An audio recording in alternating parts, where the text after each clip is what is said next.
Subscribe करें हमारा YouTube channel, bell icon को क्लिक करना ना भूलें, जिससे आगे आने वाले सभी YouTube अपडेट्स, वीडियोस, नोटिफिकेशंस आपको मिलते रहें। एक कोचिंग इंस्टीट्यूट के रोल के बारे में बता देता हूँ। कोचिंग इंस्टीट्यूट्स बहुत सारे होते हैं, बहुत मिसगाइड भी करते हैं, बहुत अच्छी गाइडेंस भी प्रोवाइड करते हैं। मेरा भी मैंने देखा है, बहुत जगह मेरी फोटो छपती है, बहुत जगह मेरा नाम छपता है, लोग सोचते हैं कि मैंने वहाँ पे जाके पढ़ाई करी है। ऐसा कुछ नहीं है। कोई भी कैंडिडेट हो, कोई भी स्टूडेंट हो, वो हर जगह हाथ पैर मारता है कि मुझे यहाँ से कुछ मिल जाए, मुझे वहाँ से कुछ मिल जाए। सेम हाथ पैर मैंने भी मारे थे। डीएस के लिए मैं कोचिंग ज्वाइन करी थी। उसके बाद में कोई भी इंस्टीट्यूट है उसमें केवल और केवल जाके मैंने मॉक इंटरव्यू दिए हैं और कुछ नहीं दिया है। मॉक इंटरव्यू मैंने इसलिए दिए क्योंकि मैंने ऑनलाइन कहीं पे देख लिया, मेरे को लगा अच्छा इंटरव्यू ले रहे हैं तो जाके दे देता हूँ। कोई भी इंसान जब अपने लक्ष्य के पास पहुंच जाता है कि यार केवल इंटरव्यू बचा है, तो एक्स्ट्रा मेहनत तो करनी पड़ती है कि यार मैं अब इस मौके को छोड़ नहीं सकता, तो मैं मेरी प्रिपरेशन पूरी करता हूँ। इसलिए मैंने 5-6 जगह जा के मॉक इंटरव्यू दिए। अब मुझे नहीं पता था कि ऐसी हालत हो जाएगी कि मैं टॉप करूंगा, लोग मेरी फोटो इतना छापने लग जाएंगे। तब तो मैंने केवल एज अ कैंडिडेट सोचा था। अब मुझे बस उस बात का थोड़ा दुख है कि लोग मेरी फोटो को छाप के लोगों को मिसगाइड करते हैं, बोलते हैं कि हमारा स्टूडेंट है, हमारे यहाँ पे पढ़ा है। अभी भी इवन आफ्टर रिजल्ट कई लोग मेरे को बुला रहे हैं कि सर आप प्लीज फेलिसिटेशन में आ जाइए। इंस्टीट्यूट का नाम नहीं लूंगा। मैं बोला कि सर मैं आपसे कुछ किसी भी तरह से कनेक्टेड नहीं हूँ, मैं मॉक भी नहीं दिया, मैंने कोचिंग भी नहीं ली, मैंने टेस्ट सीरीज भी नहीं दी, मैं क्यों आऊँ? अब वो बुलाने को पीछे पड़े हुए हैं। अब ये आपको दिखाता है कि उनका केवल और केवल एक इंटेंशन है कि मैं उनके प्लेटफॉर्म पे एक बार आ जाऊं, मैं मेरी वहां पे शक्ल दिखा दूं, तो उनका मेरे को देख के अगर 200 लोग भी आ जाए, उनके 1 लाख की फीस भी होगी, तो उनका तो 2 करोड़ का काम हो चुका है, उनका कितना बड़ा इन्वेस्टमेंट आ चुका है। तो प्लीज इस बात को समझिए कि वो करते हैं। यहाँ पर मैं आया हूँ, जितेंद्र सर का जो प्लेटफॉर्म है वो केवल खुद भी, इवन दो ये खुद को कोचिंग इंस्टीट्यूट बोलते हैं, बट वो लोगों को खुद आके बोलते हैं कि ये लोग सफिशिएंट नहीं है। ये तो केवल आपको गाइड करना बता देंगे, आपको मेहनत करनी पड़ेगी, आपको पेपर पे लिख के दे देंगे ये सब पढ़ो, पढ़ना आपको जाकर खुद को है। ये नहीं बोलते कि हमारे नोट्स काफी है। जिस कोचिंग वाले ने बोल दिया कि नोट्स मेरे काफी है, वो आपको बेवकूफ बना रहा है, उस पर भरोसा नहीं करना है। तो पूरा आपको खुद से वो चीज करनी है।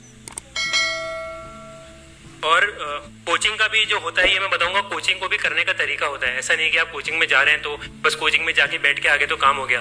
कोचिंग में अगर आप जा रहे हैं तो आपको क्लास में जो पढ़ा है वो आपको पढ़ना पड़ेगा, आपको घर पे आके रिवाइज करना पड़ेगा। अगर नहीं समझ में आया क्लास के अंदर तो आपको क्लास में डाउट पूछने पड़ेंगे। आप बैठे नहीं रह सकते कि यार लोग मेरे बारे में क्या सोचेंगे, क्या करना है लोगों से। मैं इतने सारे गंदे डाउट्स पूछे, लोग मेरे पे हंसते थे। आज मैं खड़ा होकर उनके बारे में सोचता हूँ कि यार वो लोग मेरे पे हंसते थे और आज मैं अचीव कर चुका हूँ जो वो लोग अचीव नहीं कर पाए। तो इसलिए कभी घबराना नहीं है उस चीज से कि मैं गंदा क्वेश्चन पूछ रहा हूँ। कोई क्वेश्चन गंदा नहीं होता है। क्वेश्चन नहीं पूछना वो गलत होता है एज कम्पेयर टू गंदा क्वेश्चन पूछना। पर पूछिए क्वेश्चन, टीचर्स आपको बताएंगे। बताया है, समझ में नहीं आया, बताया है, समझिए, नहीं उस फिर भी समझ में नहीं आया, अगले दिन मतलब घर पे जाके पढ़िए, किसी स्टैंडर्ड बुक से पढ़िए। उससे समझ में नहीं आया तो अगले दिन वापस आके टीचर से पूछिए कि सर मैं घर पे जाके पढ़ा, नहीं समझ में आया, तो फिर वो बताएंगे। पर वो मेहनत आपको करनी पड़ेगी। वो आपको सीधे नहीं बताएंगे कि ये एक लाइन पढ़ा दी, ये लाइन याद कर लेना, एग्जाम में जाके एज इट इज लिख देना।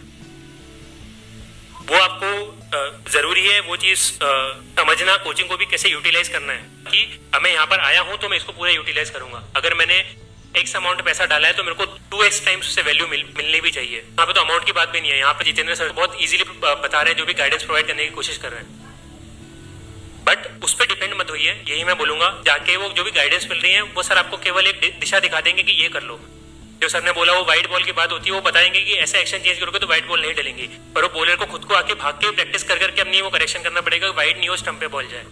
वो बॉलर आप ही हैं। और एक कोचिंग वर्ड के बारे में बताऊंगा। कोचिंग वर्ड का मतलब अगर आप समझते हैं, यहाँ पे वैसे तो लोग सबको टीचर बोलते हैं, बट कोच जो वर्ड है, कोचिंग जो वर्ड है, उसका टीचिंग से बहुत बड़ा डिफरेंस होता है।